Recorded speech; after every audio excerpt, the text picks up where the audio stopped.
Hey rock stars, today I'm thrilled to introduce you to Fabled Solutions, an incredible new sponsor revolutionizing custom software development in Canada. Whether you're a business owner with a game-changing idea or a company ready to streamline operations, Fabled Solutions is your go-to partner for creating tailored web and mobile apps. With over a decade of experience, they don't just build apps, they craft solutions that grow with your business. Their secret, a strategic approach that blends deep industry expertise with a commitment to quality. From day one, Fabled Solutions works closely with you to prioritize what matters and deliver a minimum viable product that's functional, impactful, and built to scale. They balance speed with precision, crafting flexible database architectures that save you time and money as you grow. Whether you're automating internal processes or launching a groundbreaking product, Fabled Solutions has helped businesses of all sizes bring hundreds of ideas to life. Proudly Canadian, their commitment to excellence rivals anything you'd find in Silicon Valley. Ready to turn your vision into reality? Visit fabledsolutions.com to learn more about how Fabled Solutions can elevate your business. Fabled Solutions, because great ideas deserve extraordinary execution.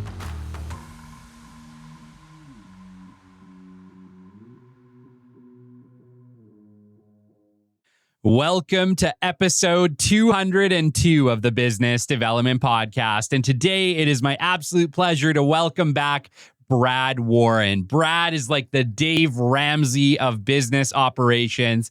He is no nonsense, no bullshit, and he is all about the numbers. And he is going to tell you why knowing the numbers is important and why you have to put your business first. Stick with us. You are not going to want to miss this episode. The great Mark Cuban once said, "Business happens over years and years. Value is measured in the total upside of a business relationship, not by how much you squeezed out in any one deal." And we couldn't agree more. This is the Business Development Podcast, based in Edmonton, Alberta, Canada, and broadcasting to the world. You'll get expert business development advice, tips and experiences, and you'll hear interviews with business owners, CEOs, and business development reps. You'll get actionable advice on how to grow business. Brought to you by Capital Business Development, capitalbd.ca. Let's do it. Welcome to the Business Development Podcast. And now your expert host, Kelly Kennedy.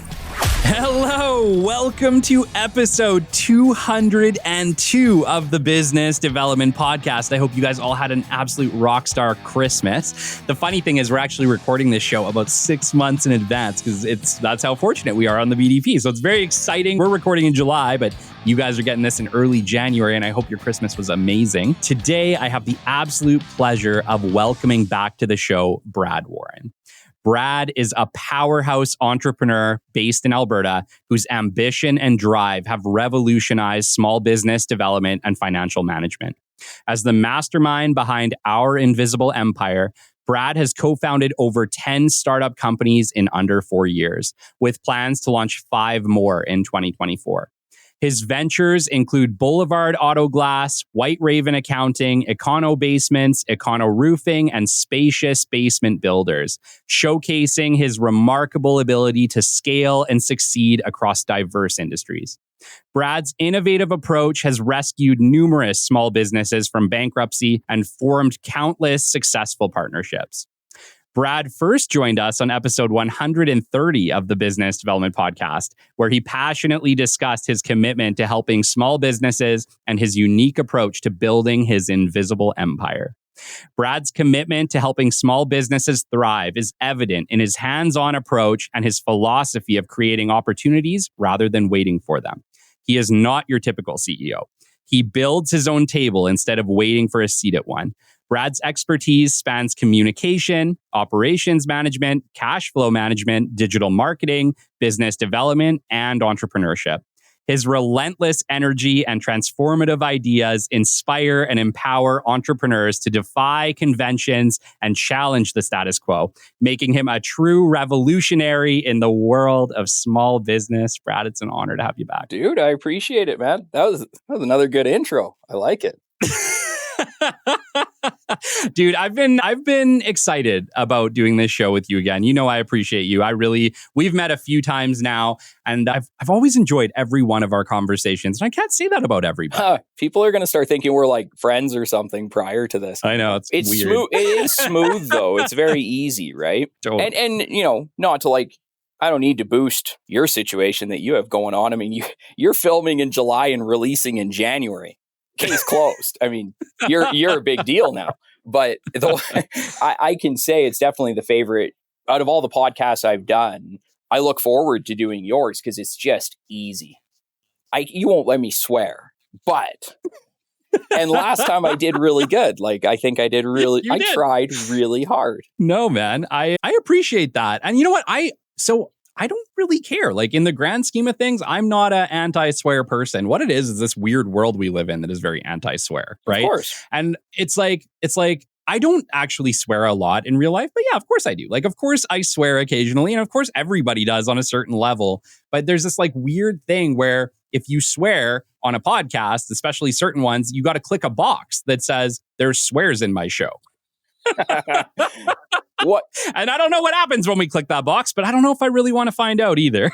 You know what's funny? Like I don't swear as much in my personal life since kids, for sure. Like you watch it, right? You just out of, I don't even know if it's respect, but just out of respect for myself. I'm not going to sit there and swear around my kids, but it does get taken overboard. Like we were just chatting before, you started the green light, but we were just about Gary Vee, and like a lot of Gary Vee's messages, like I can relate to. I think he's off in his own little world in certain areas of things. Like I said, I'm not going garage sailing at 8:00 at night after I put my kids down, but I mean, good for him.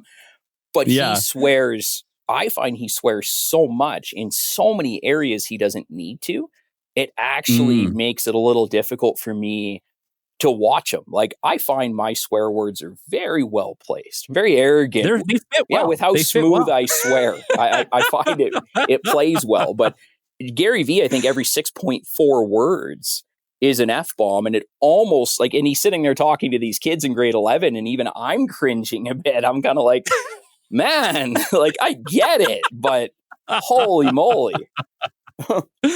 Oh boy. Yeah, I don't know, dude. I don't know. Like I definitely swear less. There's no question. Mind you, I feel like in business, I've always kept it pretty clean. Mind you, I've been in business development, right? Where it's like, and I grew up in old business and new business. And old business, whereas we're very much not appreciated or looked at as appropriate. And I would say that it's starting to sway, but I still do watch myself. I'm still pretty careful in like a professional. And it's not too hard because I don't swear a lot, but I would say I swear considerably less than I used to. But yeah, it's like there are certain points where why not? It makes sense. There's certain things that a good old swear is the right word to use. Well, and I think you're in a different world than me too, right? Like I think it's more important in your world. If anything, in my world, it's almost more important for me to swear. Like I think the biggest thing that we caught traction with was how authentic everything is. Like there's just zero smoke. Like we literally meet with entrepreneurs for a living. That's 80% of my job is sitting, meeting, and communicating with entrepreneurs. And they're at a point in time where you'd be surprised how a lot of them are so close to their business, but they actually don't really care how much you hurt their feelings. Because once someone gets to a point where they think they're going to have to close their business and they just don't know what they're going to do, at that point in time, when you start telling them, hey, you suck at this and you might have shit the bed at this, and like, we're not judging. It's just when it's just straightforward, they're kind of like, okay, that's what I need to hear. Let's get moving. Yeah. Like they're almost coming for the hard answers. So they want the tough love. They want the tough love. Like you can't be a dick about it because then you're judgmental. Like, because I've made more mistakes than any entrepreneur that could come sit in my boardroom. Like I can go preach this and preach this and preach this, but I'm a do what you say kind of guy. Don't do what I do, because that might be tough to get out of. But you can't preach to them or be judgmental because they know. I always say to them, like, yeah, you're not doing this. Neither do I. I don't like doing it either. but it's not Yeah. optional.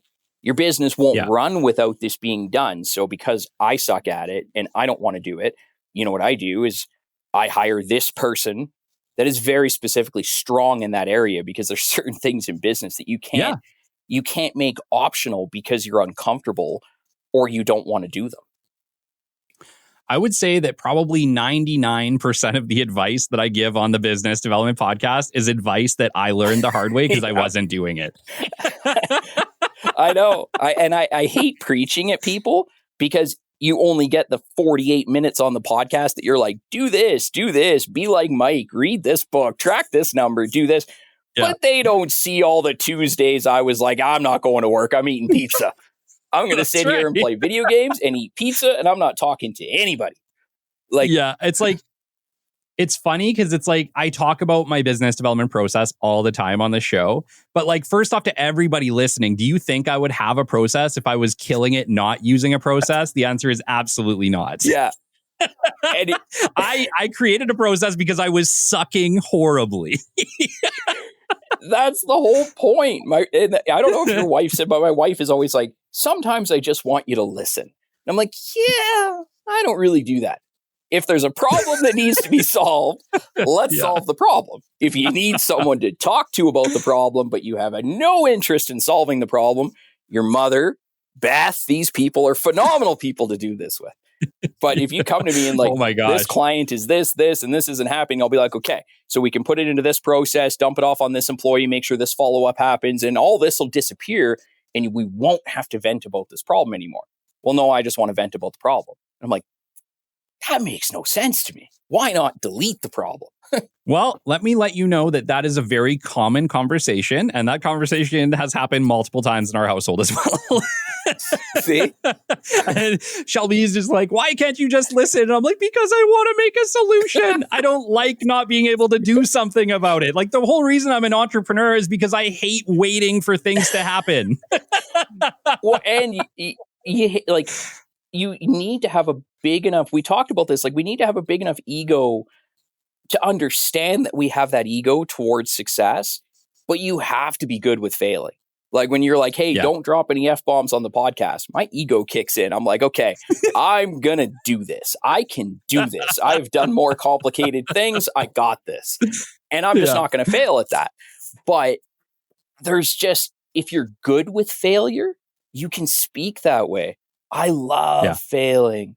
Like, I learn nothing more than when I make either big mistakes, small mistakes, whatever they create.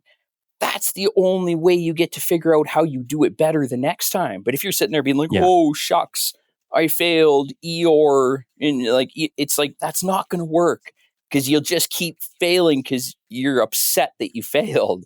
It's like, no. Or you won't try. Yeah. Which is equally as damaging. Embrace it. Like, you're crushing it. You're releasing things 2 years out. We'll call you Rogan number 2. You probably made 7 mistakes today. Like, you know, we've got equity in 23 businesses in 4 years, and I've made more mistakes than anybody that could come in and challenge. Like, they'd be like, I did this, and it really screwed me over. I'd be like, oh yeah, I've done that 3 times. Did that yesterday. Yeah, it screwed you over in 1 business. It screwed me over in 6. Let's chat about it. Oh my goodness. Yeah. Well, and dude, like, that's why I wanted you on the show today. We've talked multiple times. Last time we kind of got the rundown of, you know, who is Brad Warren? What is the Invisible Empire? What are you doing? And that was awesome. And actually, I want to spend some time back there, because at this point, 72 episodes ago. So there's going to be some people who have been listening for a long time and still didn't necessarily listen to that episode. Yeah. So we're going to go back into it. Who is Brad Warren? But when we're done that, I really do want to lead into operational excellence, because that is your specialty. You are an operations rock star. And I would say most business owners, that is where we suffer. We are not operations rock stars. What we are is the job that we were good at, that we started a business around rock stars. Running the business, completely different. And you, my friend, are an expert of experts of operational excellence.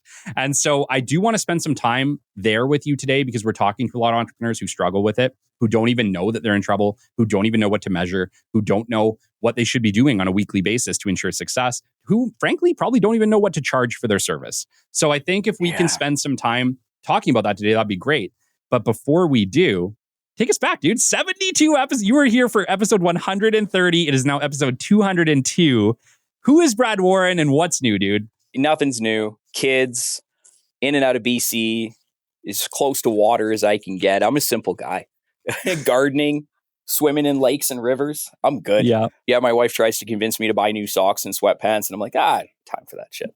But no, you can go get those. That'd be great. Thank you. With the big intro you wrote, though, I probably should invest in a new pair of flip-flops, because like that described a guy that comes into work ready to go. I come into work in flip-flops and pajama pants and just go to work on companies. You know what, man?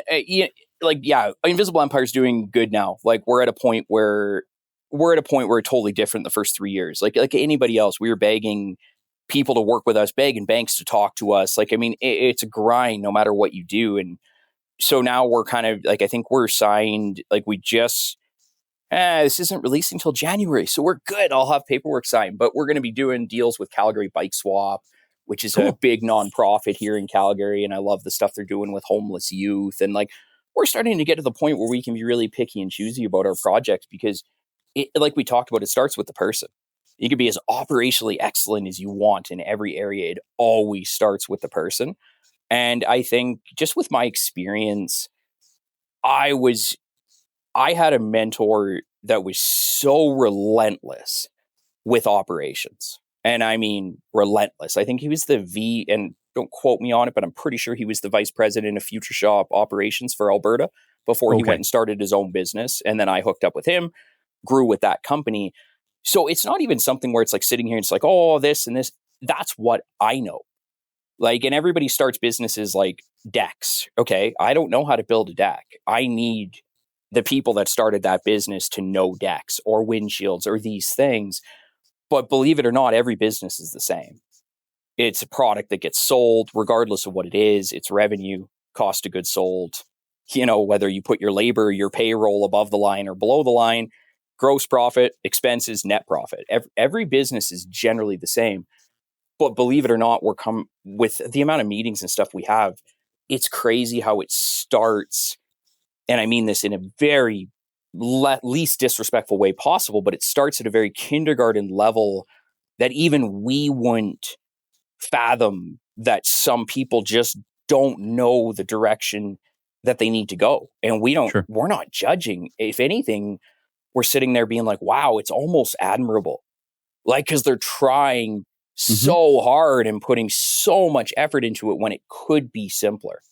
Like, if that makes any sense. Like, Yeah, well, you don't know what you don't know. Exactly. And if you're still trying to achieve an outcome, you're going to do it the way that you understand. That doesn't make it the right way. It makes it just the way that you can wrap your head around it, right or wrong, to achieve the outcome you're trying to get. But yeah, it's like if you're trying to fish and you don't have a hook on your line, it doesn't matter how hard you work, you're never going to catch a fish.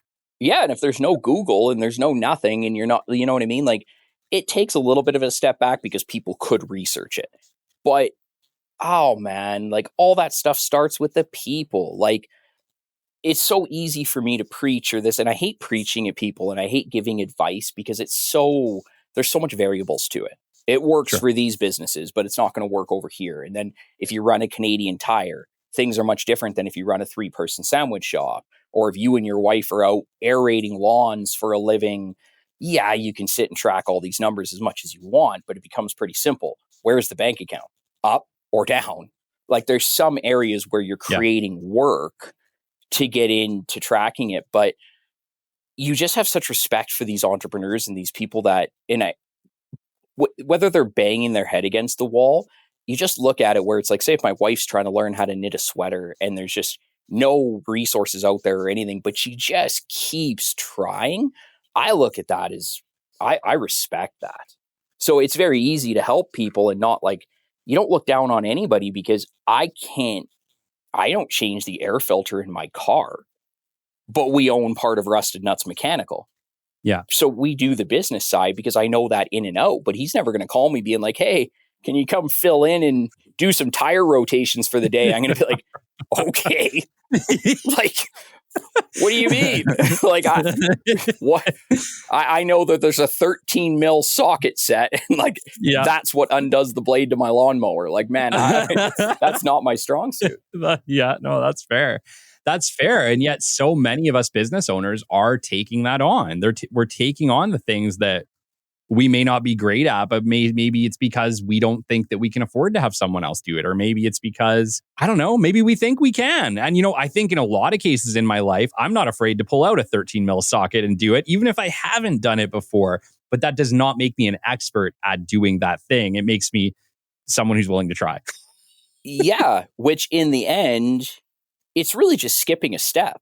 Like if entrepreneurs, like we're just did a couple startup deals last week that we're going to be greenlighting 2 startup companies, and the amount of headache it saves from them doing it with us, everything's just bing, bang, boom, from logos to incorporations to bank accounts to insurance to everything from SEO to digital marketing to branding to uniforms to data tracking to QuickBooks to P&Ls, and the list goes on. The person that we're starting a business with is a very, very, very good journeyman master plumber. Yeah. That he's very good at. All this other shit would take him 3-6 months when it takes us 3 to 6 days.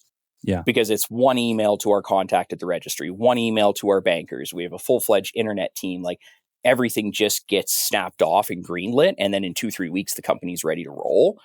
It's not that they couldn't do it. It's that how much money do they have to sink into it, trusting that someone's building a website. If they don't know anything about websites, how the hell are you going to manage the fact that the website's being built properly? What if someone's just charging you 10 grand and they put up a site and you know nothing about sites and you're like, okay, that looks good. But what if it doesn't function? So it's a mixture between the trust, the cost, and then the amount of headaches it saves. So, I mean, I don't know. That's ultimately, people, Invisible Empire is just, it's just helping entrepreneurs, man, keeping small businesses and just trying to it takes a village. Like it literally takes a village to raise kids. And if, I have friends that raise them by themselves with parents out in Ontario and stuff, and you see how it weighs on that family, not even having a Wednesday night to be able to go out for dinner. Like there's no grandmas or anything to be found. Business is the exact same. And if you're using a marketing firm and paying them $3,000 a month, that doesn't mean anything. It's just a marketing firm. And I'm not saying they're doing anything wrong, but you definitely don't have somebody looking out for your best interests of the business itself. You have somebody looking out for the best interests to prove the best reports that their marketing services are carrying value for what you're paying. Well, I mean, you could probably talk for a while on digital marketing. Yeah. It's a tough one. You know what? I would argue that do we all need a little bit of it? Yes. But is it a really hard system to navigate? Double yes. It's a hard system to navigate if you're trying to do it at a very, very excellent level. Yeah. Yeah. And we could kill a whole episode on that. So it's like, let's, but man, accounting, bookkeeping, digital marketing. Those are the 3 areas we see entrepreneurs being taken advantage of the most, hands down. There's so much to it. There's so many layers. There's so many things. Like you have to be, and like even operational excellence, like we meet with so many businesses that it starts at a level of kindergarten and then it goes up grades. Like if you're a retail based business, for example, like you're dealing with people, like yours is that way, but it's a little different. Like when you live in the corporate world, you have a little bit more room. If you're living in like decks or windshields or stuff like that, it's a little bit more fast paced. Like you're trying to convince a customer to build a deck with you versus 20 other people. No different than what you're doing, but it's just a different mentality, I guess. You're right. Like everything moves quicker. And I would argue that B2C is very, very different from B2B. Like, it's a completely different level of expertise. It really is. It really is. Yeah. And I couldn't agree more. Like I would have less knowledge in B2B, probably, and so, but say for example, if let's use Dex for an example. It starts with like, do you miss phone calls?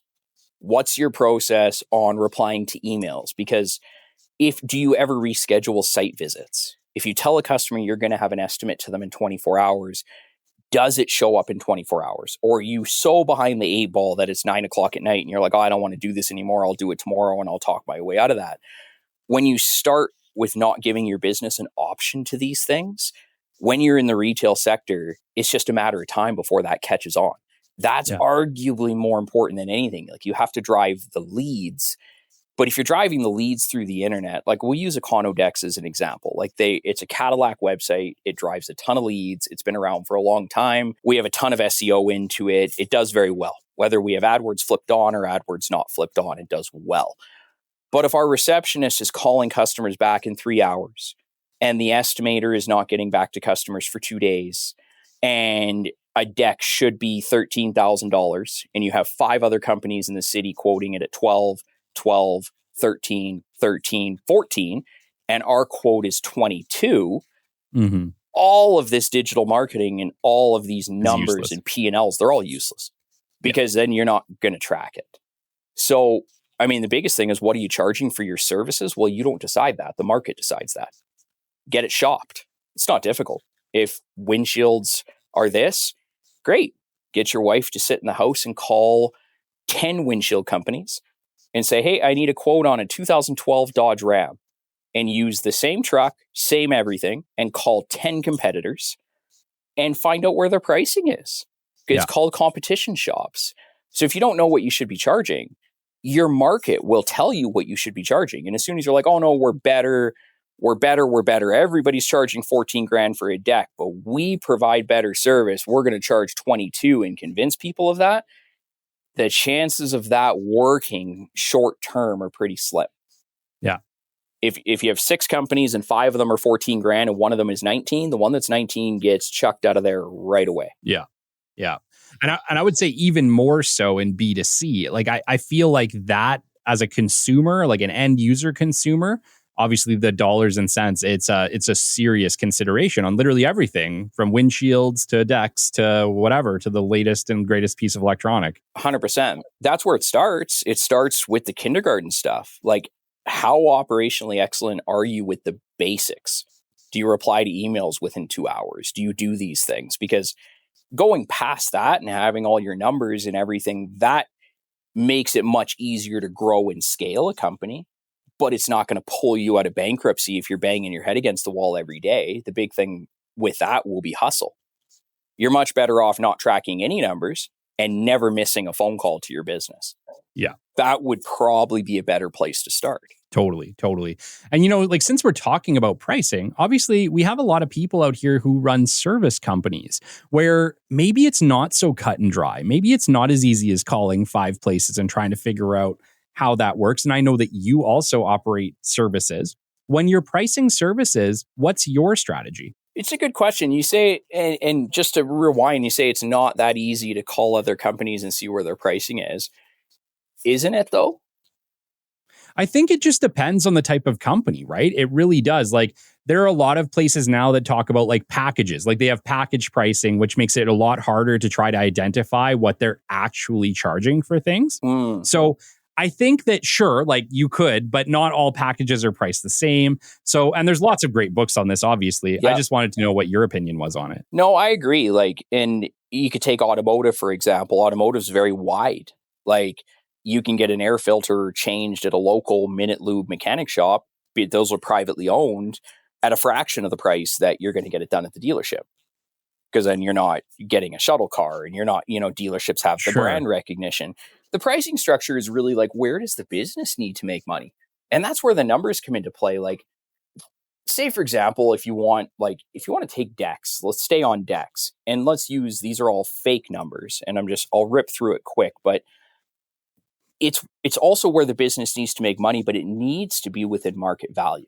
Like, if you have all these expenses every single month and you're like, okay, I got to charge 20 grand a deck when everyone else is charging 13, there really is no strategy to that. You just have to hope, I guess. Someone's going to bite. Yeah. Do less work, have a very good salesperson, hope that people only get quoted at one spot. But say, for example, you do, I don't know, let's rattle it off. Like, if you do $1 million in decks in the course of a year using completely fake numbers and your revenue is $1 million, say you do 86 decks, and that's your part count. So if you're doing your services, keep track of how many you're doing, because your average sale is your king. Like your average sale is our block, pretty much Bible to everything. So if you have $1 million in decks in revenue, 86 decks done, your average sale is going to be 11.6, something along those lines, 11.6. So if you have a 50% material cost, like you build a deck and all your materials, your boards, your screws, your frames, and all that stuff are, say, about 50%. And then the labor for your deck builders to build that deck are, say, about 25%. Well, you're left over with 25% gross profit, which on an average sale of 11.6, your gross profit's going to be $2,900, give or take $4, $5, $6, whatever it may be. Well, if you have monthly expenses to run that company at 10 grand, well, that means you need 3.4 decks a month to break the company even. If you do 6 decks, well, then you're going to be 17.4 in gross profit, and you'll end up making 44 grand at the end of the year in net profit. So it's if you can get your average sale, and then you can track what your materials is costing, and that works in every retail business. If you're making a sandwich, would you sell donair subs more than you sell turkey subs, more than you sell this? Well, what's the average sale? Okay, you did $2,000 that day in sandwiches. You sold 200 sandwiches, $10 a sandwich, whatever it may be. But what is the material that is making that sandwich? The bread, the meat, like all the stuff that goes into the actual sandwich. And then what is your staff labor to be producing that sandwich? And if you have these profit and losses and you have this basic numbers worked out, then it's just a numbers game. Your business has $6,400 in expenses. You're making $100 a day in sandwiches. You need to quadruple the amount of sandwiches you make. That's where the numbers come into play, where it actually really helps the business. But with pricing strategy, I mean, ultimately the business, you need to keep it in line, but you also can't be out of market. Like there's, you know what I mean? Like it's different for every single industry. Okay. I love this. And I want to spend some time here because I agree. You're right. You're absolutely right. It's like, if you don't have a profit margin on every month, right, you're in trouble. But I think most companies are okay with this. They understand it in the beginning, right? They understand it. I need to make X amount of dollars. I need to pay X amount of bills. I think where it starts to get out of control is as companies start to grow and they start to pick up more expenses. And they're those little shadow expenses too, right, Brad? They're those those monthly subscriptions of $30. Well, pretty soon you're paying $3,000 a month in these stupid little monthly subscriptions, depending on the size of your organization. And maybe you slip. You're not paying complete attention. You have a couple bad months, but you're not ready to just cut all the things. And then next thing you know, you're in some serious trouble. Like, what's your advice? Like let's say that you are a deck company and you were building 10 decks a month, and then suddenly you're down to 5. Yeah. How soon before you need to make an immediate, how quickly do you need to make a decision to start to figure out, okay, what are all my expenses? What can I cut immediately? What is the timeline for something like that? Yeah. Good question, man. And it's a tough thing for me to touch on in depth too, because it's different for me. Like, I have the resources and all the numbers to back it. So if you track these numbers and you track everything for years on end, then you can extrapolate everything. So if your website produces 500 leads in decks in a season, say a season 6 months, and you produce 100 leads a month. Okay. And if you close 30 out of those 100 leads, your closing percentage is going to be 30%. If you have all of this in your QuickBooks or in your accounting system, and you're reviewing these profit and loss numbers, with stuff we've signed now, who knows in January, but right now in July, we're sitting at 26 companies. And every single month, I review a full profit and loss from every single one. So what was the revenue? What was the cost of goods sold? What was the labor? What was the payroll? What were the expenses? If you're reviewing it as much as you possibly can and you have your finger on the pulse, you can pivot much easier. And the numbers are going to tell you exactly where you need to do. Like if you use Boulevard Auto Glass for a great example, they'll do if they have a 40% cost of goods sold one month and then a 43% cost of goods sold the next month, we're into it. Like, where did that go wrong? Did we do a lot of parts? Did we run out of a specific windshield for a dealership that they eat up a lot of? Was it inventory? Was it efficiency? Was it warranties? But if your pulse is on those numbers all the time, if your labor percentage jumps, if you sell 100 sandwiches a month at your sandwich shop and you have 2 employees, and then the next month you sell 100 sandwiches and you have 4 employees, something's wrong there. Why do you need 4 employees to sell the same amount of sandwiches? So, I mean, it's such a complicated thing. Like if you ever, you should get into video podcasts so we can like put it up on the whiteboard for people. But you should create a masterclass. Oh man. Like, yeah. I mean, that would involve me figuring it out to the fullest first. But it's like, it's so hard to touch on at such an in-depth level because you don't know where everybody is starting, right? Like if you're a husband and wife and you're out there landscaping lawns, you can't just run it out of the bank account. First thing you got to do is divide the business bank account from the personal bank account. Yes. At all points in time, never even have them cross over by $1 because at least you can track it. That's right. And if you do 8 lawns a month, invoice those out in your accounting system. If you don't know how to do that, whatever, come see us. We'll set that up for free. That's 45 minutes of work. That's fun stuff.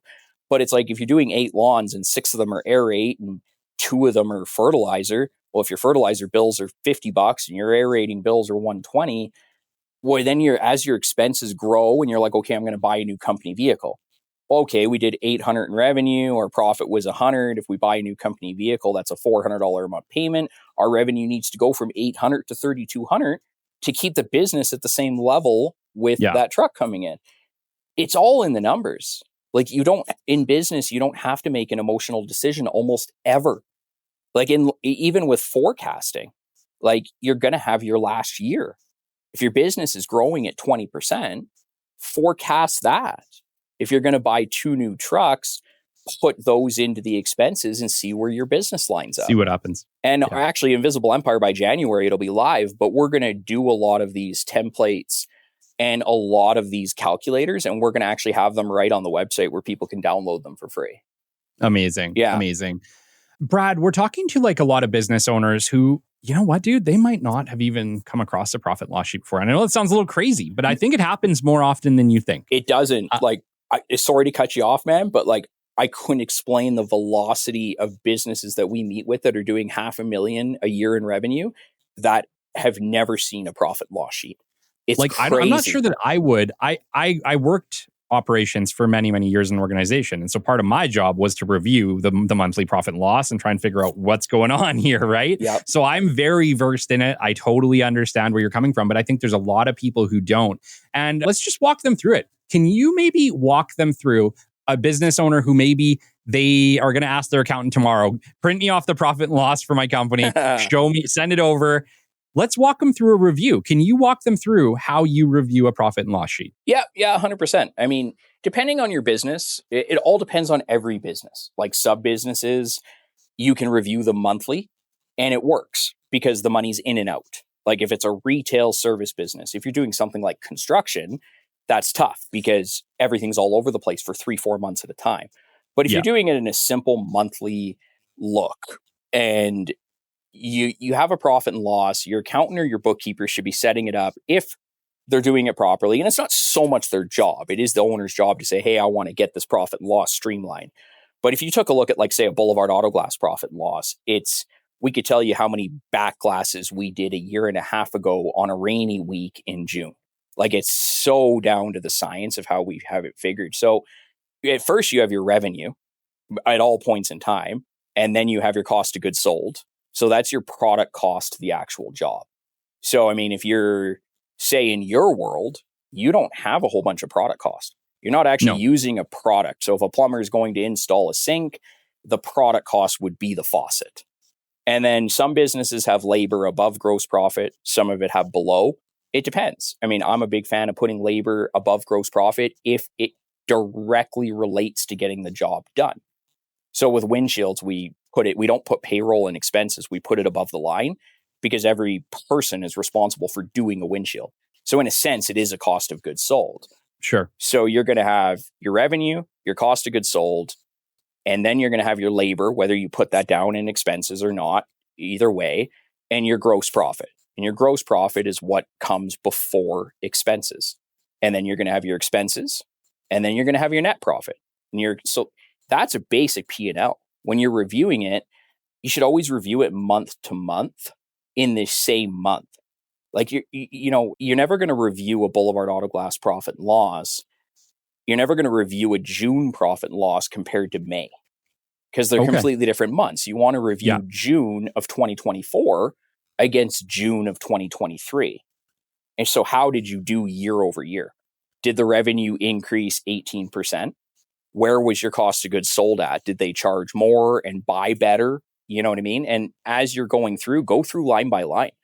Like, I make it so simple when I'm overlooking 26 companies. It's like, and I learned this from my mentors, like, make it simple, blockchain it out. Revenue. Are you higher or lower? Check. X. Cost of goods sold. Are you higher or lower? Check. X. Payroll. Are you employing the same amount of people to do more work? Or are you employing double the amount of people to do less work? It's a problem. X or check. Are your expenses in line? X or check. Your business should be doing better, ideally, in all categories year over year. So, I mean, you're right. I almost should record a video on it, but you never. You almost should. But that's the problem is, like, I don't care if I offend people.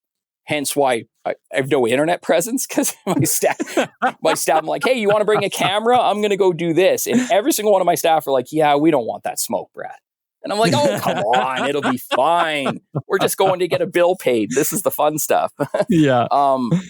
But you don't want to offend people, because if you're talking to someone that's running a environmental services company with 47 employees, he's sitting here listening, being like, yeah, I learned that in like grade 6. Tell me something I don't know. It's like, does he actually hold his bookkeeper and accountants accountable? Does he hold himself accountable to reviewing it weekly, monthly?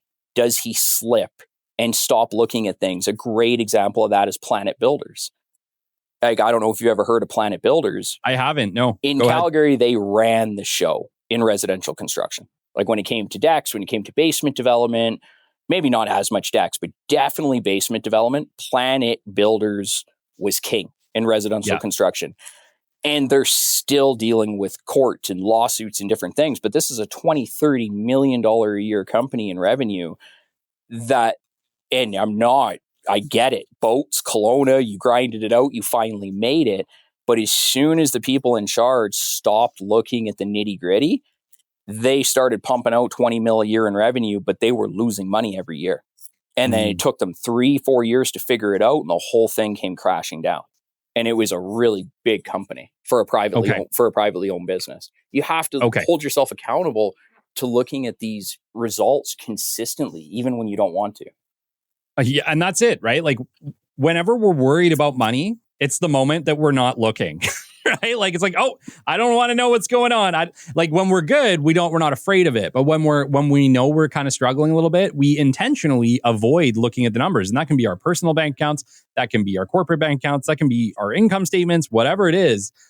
What you're saying ultimately is you have to be brave. You have to you can't fix the problem if you don't look at it. Yeah. Or, you know what? And telling them a different side of the story, be in my spot.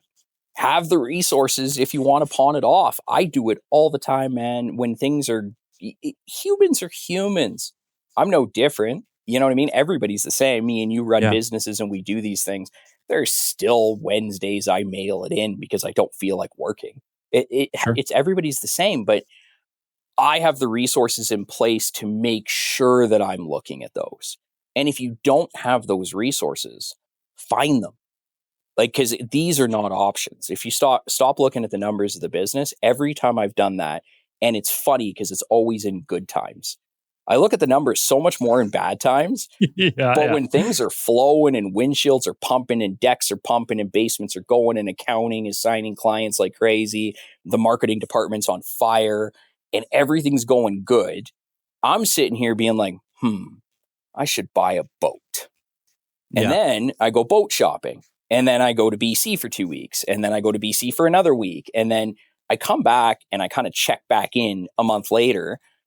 And you're not making as much money as you think you are. As soon as you stop looking at it, you can't. And I hate going in the bank accounts, whether it's, especially during bad times. Good times, I'm fine. Bad times, I'm terrible with it. I avoid it. But I have a wife who's a CPA accountant and we own our own accounting firm. I can avoid it. If you don't have the resources, you can't avoid it. Yeah. And that sounds very arrogant, but if anything, I'm admitting to areas of business that I'm not strong in. I'm very strong in reviewing the financials all the time.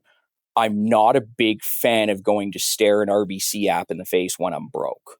It's not something I look forward to. Yeah, no, I agree. Like I'll be the first to say that I've avoided my bank accounts more than once. Yep. I don't want to know. Nope. But you know what? The time comes and I get to it and I deal with it. And I'll tell you what, I feel better. Oh, I usually feel better once I really know the situation. But yeah, there's those moments where I just don't want to know. And you know what I mean? I'm not alone in that. I know that for sure. no, I did that for like a year and a half. Yeah, the things were and I'm not saying so bad, man. We just took on a lot. Yeah. And it got to the point where like, I'm like, oh man, I don't have one more line. I don't have one more credit card. Like if I make one more mistake, this thing's done. And so for like a year and a half, instead of honing in on it, I did the opposite. I'm just like, I'm going to avoid it and find a way to blame the wife because she runs the financial side of it. But it has absolutely nothing to do with her. And I'm joking because I'm very self-aware in that area. But 100%, I'll be like, hey, how's money situation? She'll be like, not great. And I'll be like, come on. She'll be like, let me know when it's great. Why do you never have anything positive to say? And she's like, okay, I'll lie to you. It's awesome. Like, and she was like, she'll tell me, I'm not in charge of the operations. Like, the operations are what make the money. I just track the money. Go do your job. And I'll be like, I hate that she's right. Damn it, you're right again. Yeah. Such a solid point. Okay. I think this has been really great. And I think you've convinced a lot of people to look at their profit and loss. You've convinced them to compare it against last year's same month. Don't compare it against the last month. Compare it month to month, year over year. Yeah. And do we do this every single month, Brad? How often do we do this? I do it every month for the businesses that make sense. If retail is in and out, Boulevard Auto Glass retails in and out all the time. It's a very nice business. You can track. Everything's done that day. If they're doing windshields that day, they're tracked that day. Construction, you might be buying material like 51 North Interiors, our biggest business partner, Kyle Catling. I mean, he's got 3-4 million running around in revenue. He's buying $250,000 of material that he's not installing into Planet Fitness for 6 months. More difficult to look at it month to month. But Boulevard, we look at every 2 weeks. We have a mid-month P&L that comes out on the 15th that shows us how they're doing to last year. So July 15th, we will have a mid-month P&L that hits, extrapolating them, which is predicting the rest of their month. So I don't even let it go a month. I let it go for 2 weeks. And if they're not on par to hit the targets and financials and forecasts that we have in place for the end of the month, we're pivoting that ship 2 weeks in. But I would say monthly minimum if your business, most owners of small companies are in their bank accounts all the time. Yes. But if you have a situated mechanic shop with 6 employees, that can be looked at monthly. And even quarterly, the only business that I see that makes sense to look at it, like there's lots, but construction is one of them. Okay. It's hard to look at construction monthly, but yeah, you should.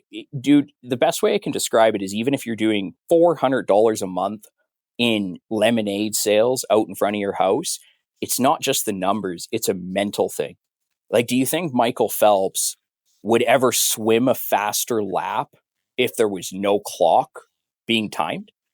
Sure. If he wasn't timing himself, if he wasn't paying attention, how would he even know where he's going? How would he even get better? The numbers actually don't become, oh, where am I doing bad?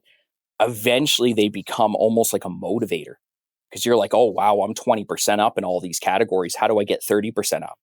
Yeah. If you're timing all your swim laps, eventually you will swim faster laps. So it's half a mental thing by just the motivation it creates by seeing something that isn't fudged.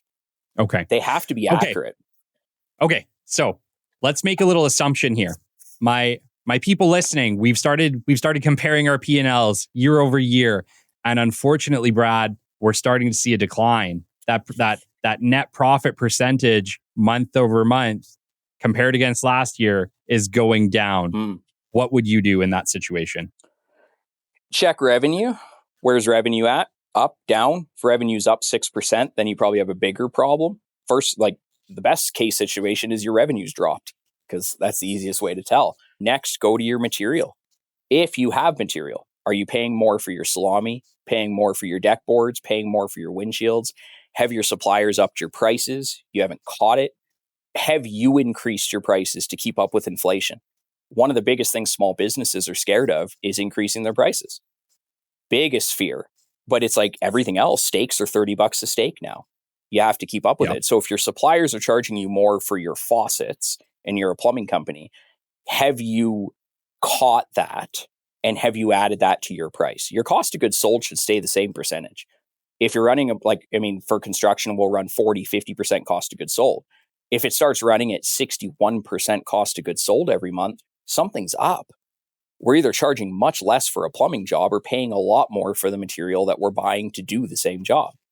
So check your material, check what you're using to do it. How much are your buns costing you in your sandwich shop? How much are your air filters costing you in your mechanic shop?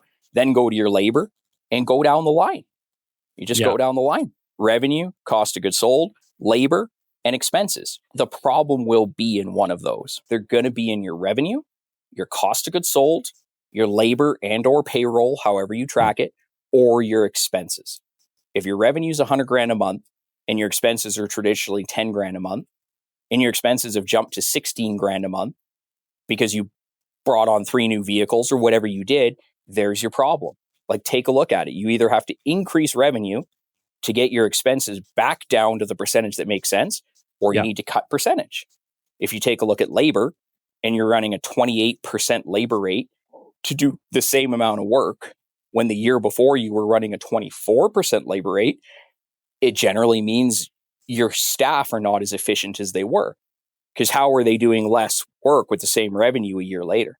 It's going to, your problems, if your business is not making money, it will be in one of those 4 items: revenue, cost of goods sold, labor / payroll, or expenses. And just go down the line. It's like the 4 horsemen. You will find where that problem is. You will figure it out. But if the numbers aren't accurate, then you're on a wild goose chase. Sure. That's how So it's equally important to be handing your receipts to your accountant. Dude, do you know how many we've pulled numerous businesses out of bankruptcy and they had accountants and bookkeepers, but no profit and loss.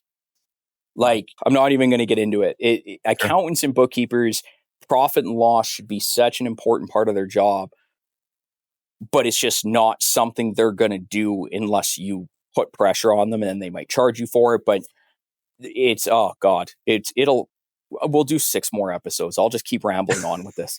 Just anybody that's like, oh my God, this is slightly intriguing, come down and have a coffee and I'll just show you on the whiteboard.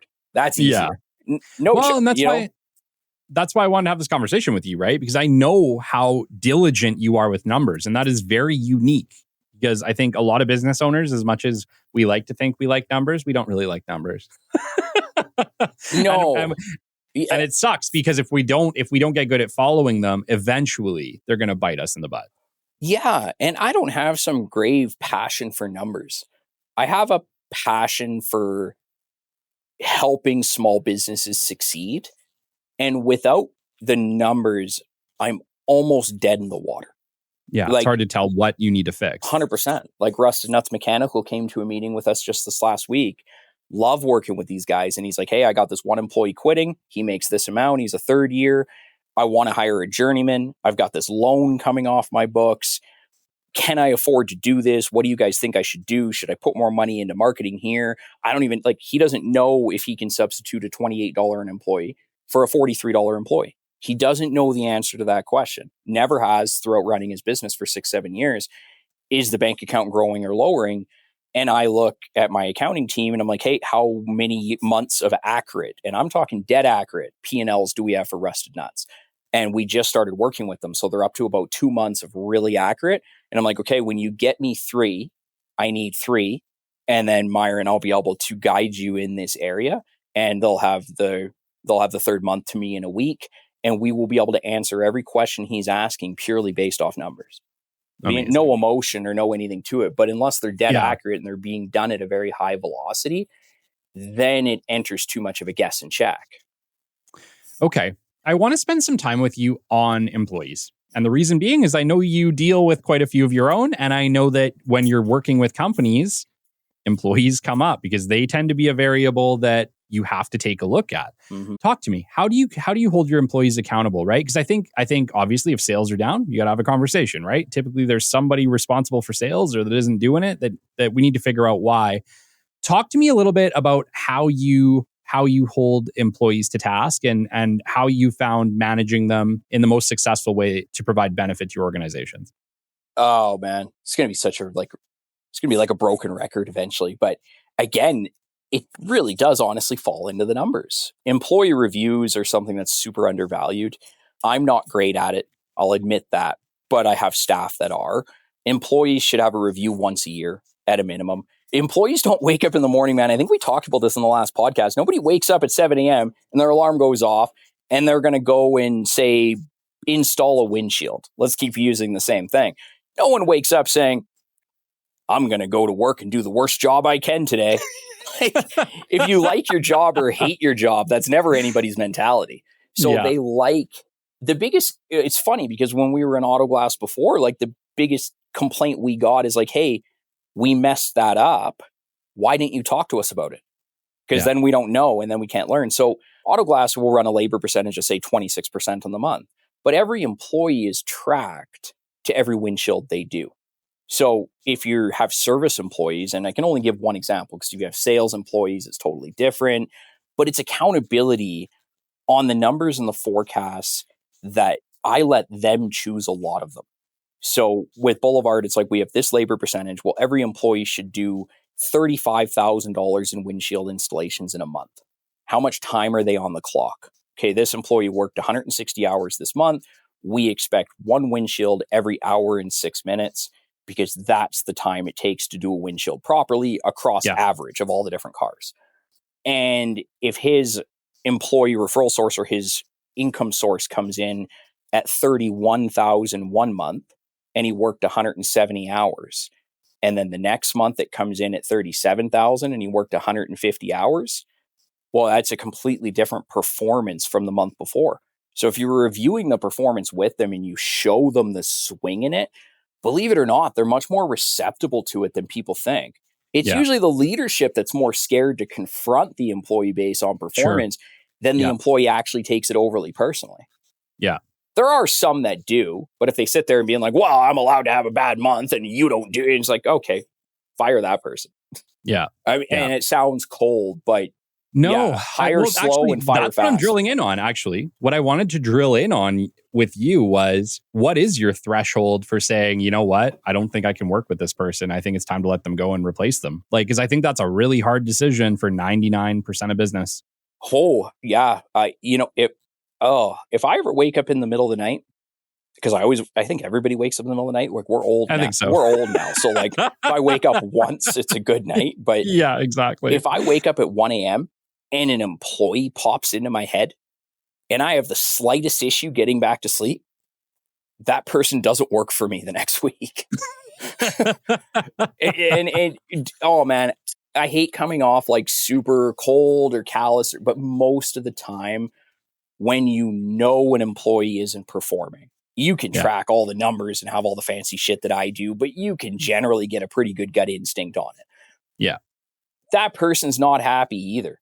It's usually a little bit of a relationship thing. 9 out of 10 times you're going to let that person go and they're probably going to go find something better anyways.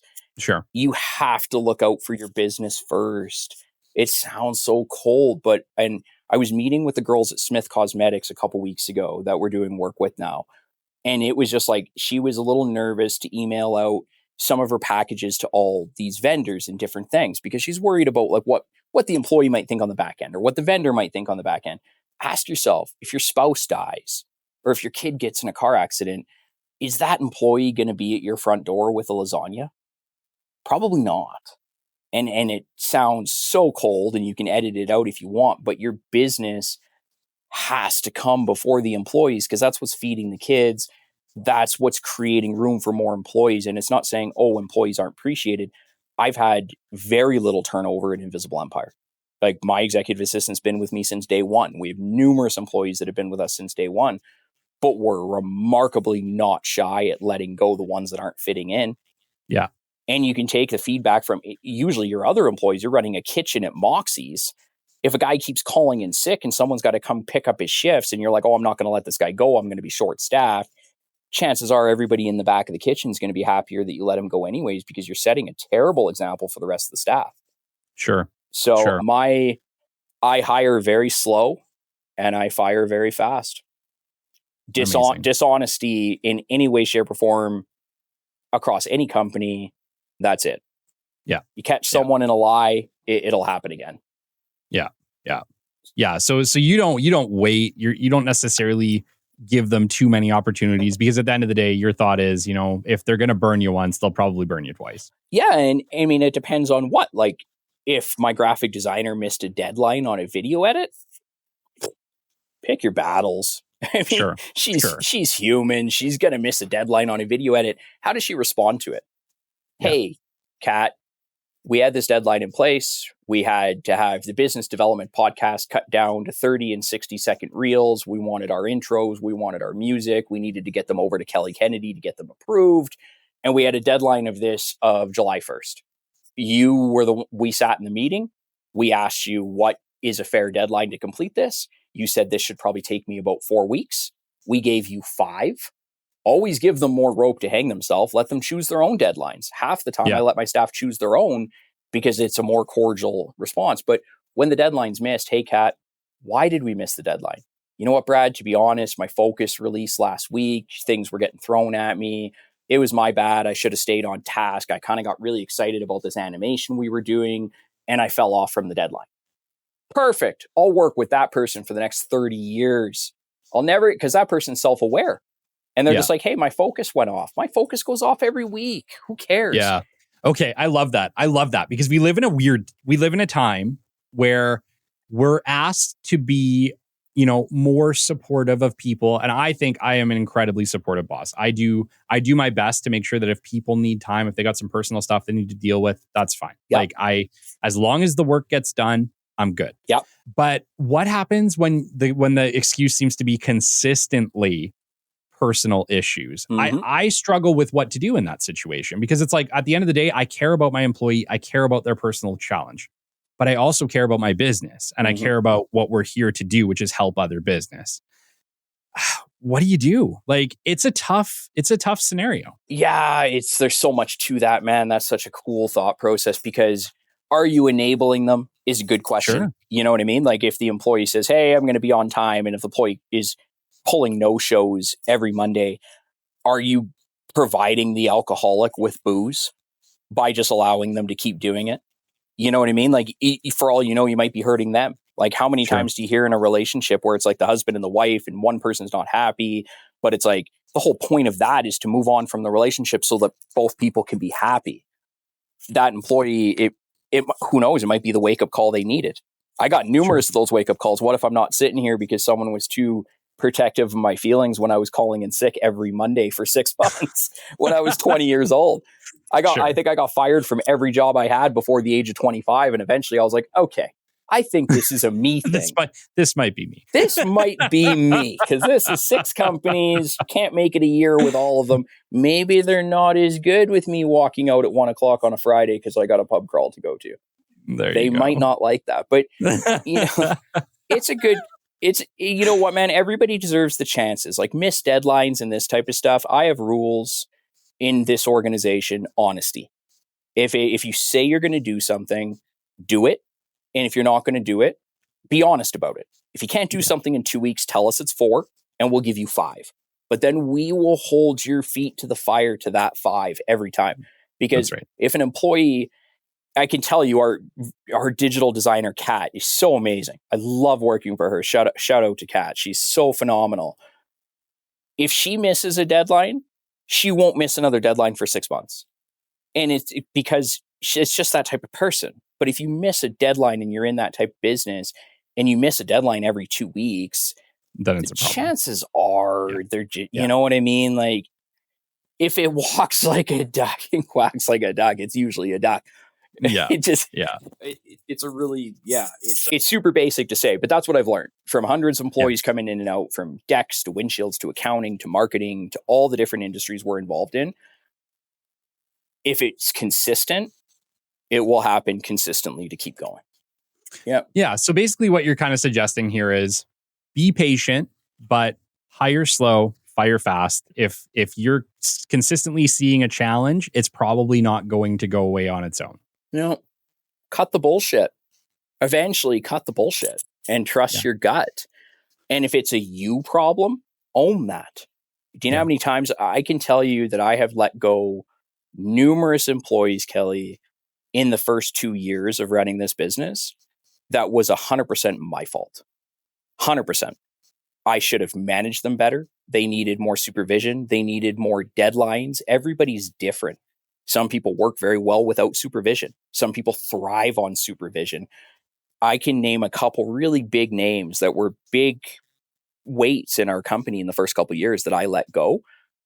But it took me a while to realize that that was a me problem. And if I was a better leader, there's an overwhelming chance they probably would have performed better. When you give people that can't operate with freedom, too much freedom, then you're trying to expect a fish to climb a tree. You have to, you have to manage everybody to their area. Like, again, I keep bringing up Kat. She works phenomenally better with freedom. She's very creative. She has her headphones on.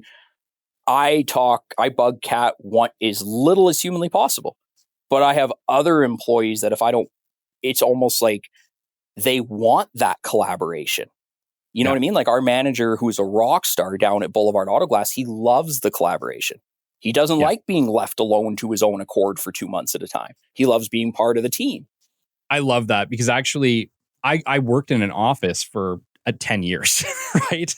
And then COVID hit and suddenly I was working from home and dude, I struggled for months to get my shit together.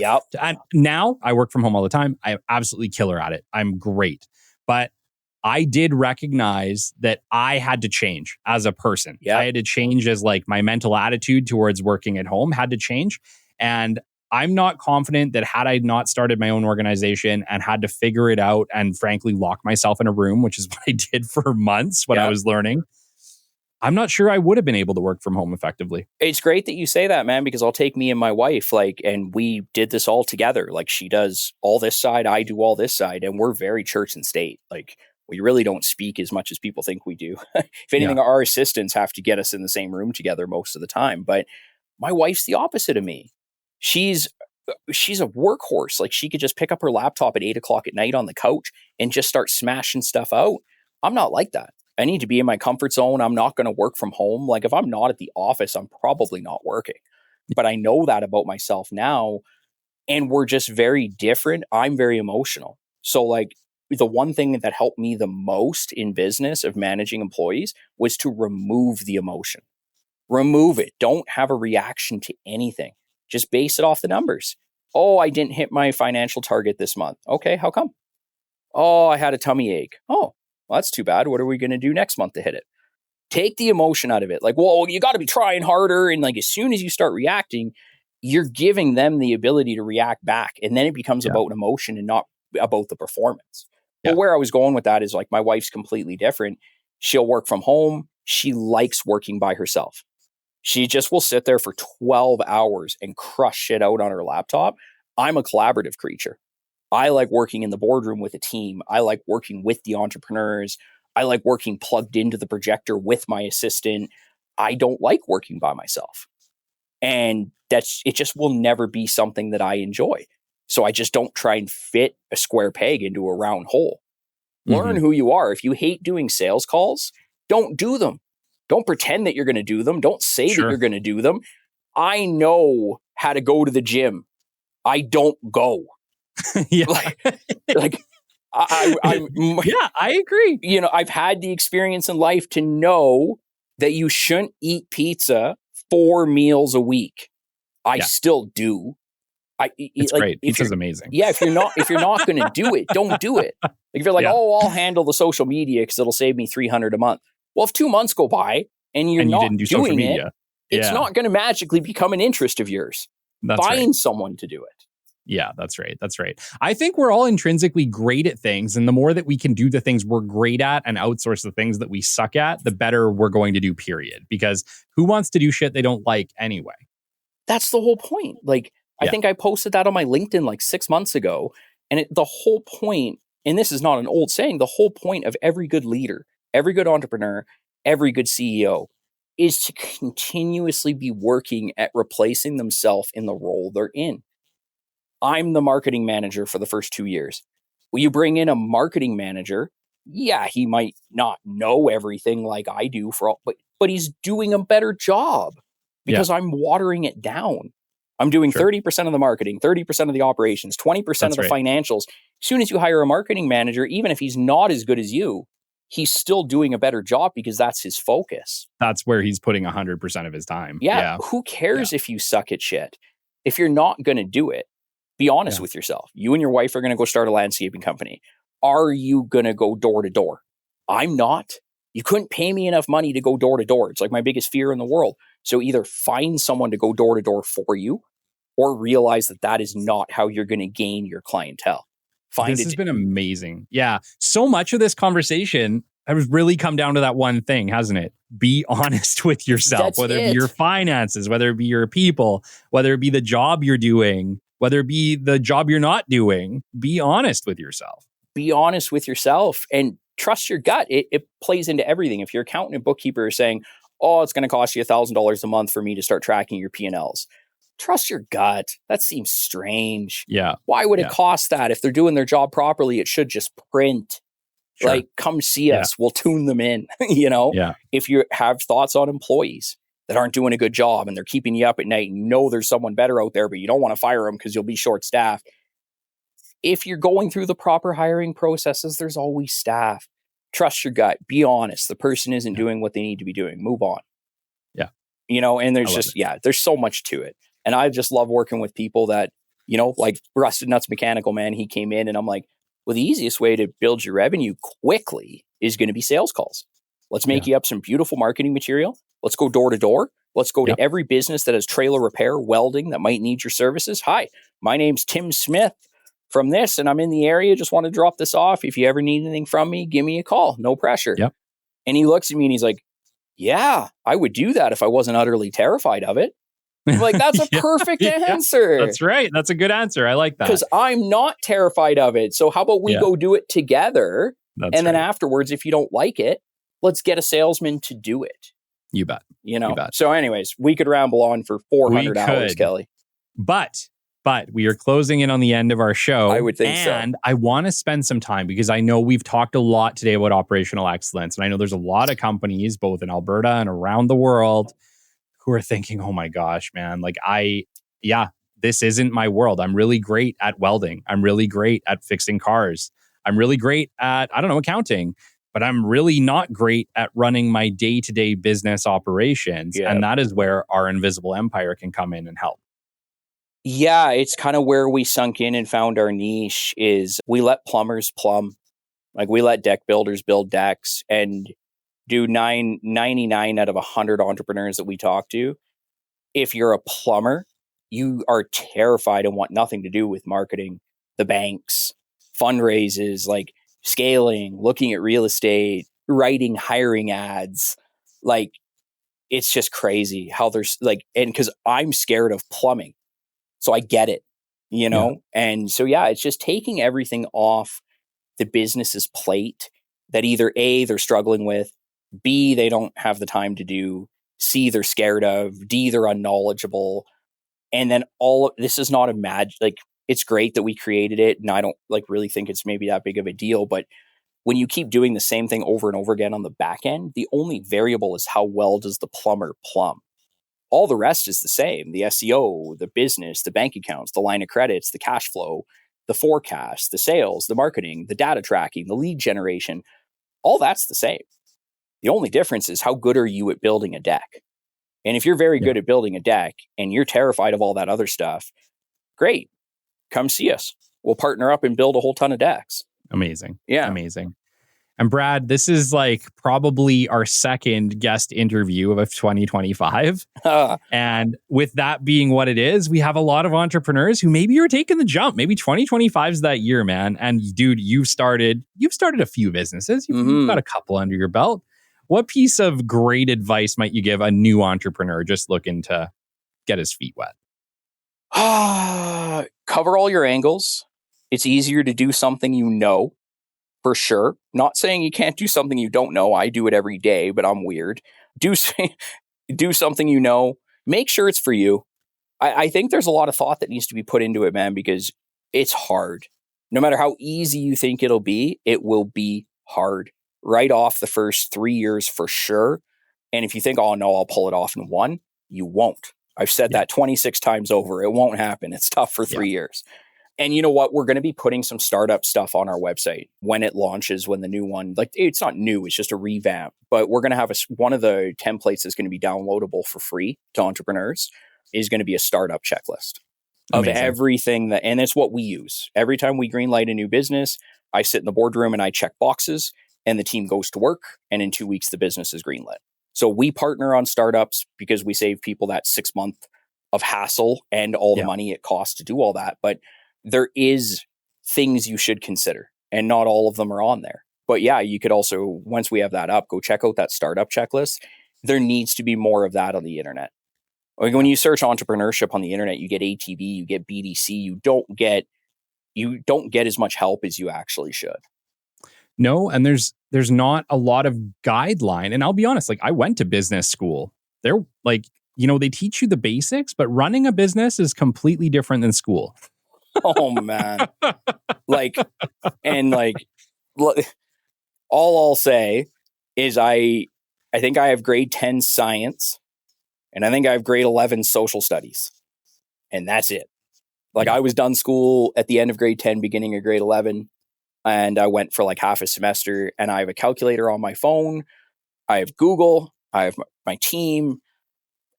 I think school is very important, but I think business school is a smidge pointless at times because they can't teach you how hard it is. Yeah, no, they can't. And they can't teach you the mental resilience that is required. Yeah. And there's no two ways about it. You're going to have sleepless nights. There's going to be nights you wake up at 2 a.m. and look at the roof and be like, why did I choose this? But you're going to have just as many days where you wake up and you're excited to go to work and you're excited that it's your business and not somebody else's that will change your world.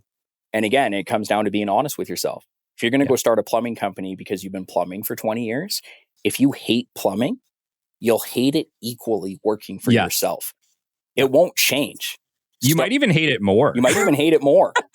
Like if your passion in life is to get into, I don't know, aerobics and you're a journeyman plumber, you'd be much better off starting an aerobics business because at least you don't know that and you might fail at that. But your passion towards it, you'll be silly enough to bang your head against the wall for years. And then one day you'll wake up and it just works. Entrepreneurship is pretty much how much risk can you stomach? Really? How much risk can you stomach and what is your passion? Yeah. And try to make sure that even if the risk is high, that at least the passion is equally high. 100%. Because then it makes it easier to power through the bad times, right? When you're ignoring the bank account for a year, you better damn well love aerobics. Yeah. You know? Agreed. So, I mean, new entrepreneurs, biggest piece advice I would have is get into it. It's awesome. The freedom's awesome. And it's nice that it all falls back on you. And I would argue that people say that they don't want to take the risk because it's not safe. But I would argue that your employment is equally not safe. And you can always go back. That's right. That's the biggest thing, man, is like if you're working at Subway and you want to go start your own sandwich shop, well, you can go back to work at Subway. It's not like your job's gone. Like you can always go back and do it. Why not try? But be planned. Know your numbers. If you're walking into, I'll close the show out like this. Just, I take up a lot of air in the room. But if you're getting a startup business going and you're going to start your business January 1st and you don't know how much money that business will win or will make you or lose in a calendar year from then, do not start it. You have to know that. And if you don't know how to do that, come see us, go see somebody, but you have to be able to forecast. If in your first year, you're going to lose $46,000, it is dramatically easier to plan for that than think you're going to make 13 and lose 46 because you're guessing. Yeah. There's a way to research it. There's a way to forecast it. And there's a way to know exactly how much money you're going to make within a somewhat guess. don't get into it if you don't know where you're going to be in a year. Amazing. Then you follow the numbers. Follow the numbers. Yeah, at all points in time. Follow the numbers. It's so much easier to lose 50 grand in a year, man, when you know it's going to happen. Sure. Versus being blindsided by it, right? Pretty, it hurts when you're not expecting it, 100%. Yeah, absolutely. So until next time, dude, this has been amazing. Thank you for coming on again. 70 episodes later. That's pretty grand. Oh, dude, congratulations, man. I'm super happy for you. You guys are killing it. Thanks, dude. I really appreciate it. And I appreciate you. And like I said, if there's anything we can ever do to help you, let me know. I will have obviously all the links to your website. And if you give me a heads up, if there's anything else you went on here, we'll get it on there. But until next time, this has been episode 202 of the Business Development Podcast. And we will catch you on the flip side. This has been the Business Development Podcast with Kelly Kennedy. Kelly has 15 years in sales and business development experience within the Alberta oil and gas industry and founded his own business development firm in 2020. His passion and his specialization is in customer relationship generation and business development. The show is brought to you by Capital Business Development, your business development specialists. For more, we invite you to the website at www.capitalbd.ca. See you next time on the Business Development Podcast.